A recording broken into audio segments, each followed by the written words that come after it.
Kakatapos ko lang mag-jogging. Naka isang oras din ako.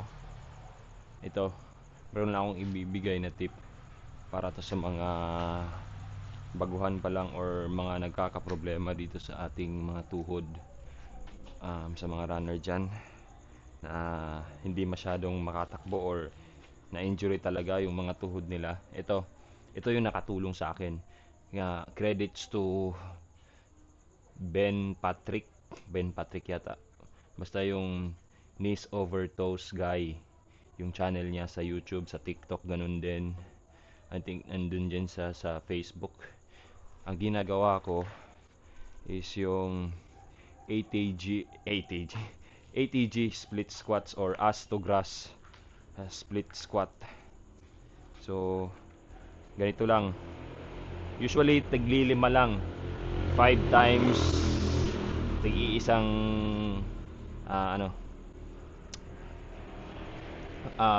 single leg. Excuse. So ganito yan ginagawa. So nag-e-improve ito ng ating quads, hamstring, glutes natin, mobility na ating mga ankles, pati na mga accessory muscles natin sa lower extremities. So ganyan. 1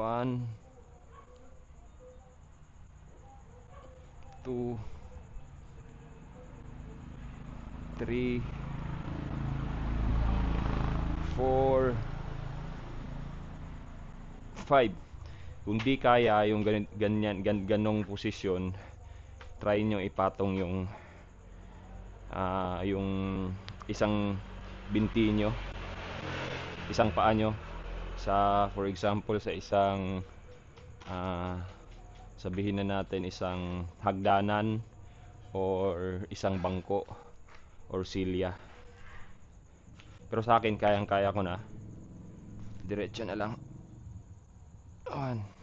So mafe-feel nyo dito sa glute area nyo, talagang nag-i-engage siya sa hamstring saka quads nyo, ganun din. Actually pati itong tibialis at calf nyo na-involve din, pati ito mobility ng inyong ankle area, nakakatulong din yan sa running natin. Saka yun nga, ito yung nakatulong sa akin kasi dati talagang masakit to. Kung naalala nyo sa mga iilang videos ko na kwento ko na injury na itong tuhod ko, itong ganitong posisyon mahirap na para sa akin, lalong lalo na kung matagal tapos tatayo ako, ganyan, masakit na. So itong pinakita kong exercise, ATG squat, split squat, talaga yung isa sa sinasabi kong or tingin ko na nakatulong talaga sa akin. Kasi before yung ibang mga exercise na ginagawa ko, ito talaga yung pinakaunang ginawa ko kasi nakita ko sa videos ni Ben Patrick na nakatulong sa kanya. Dati may injury din siya sa tuhod. Tapos yun nga, dapat consistent. So pag sinabing consistent, araw-araw ko siyang ginagawa.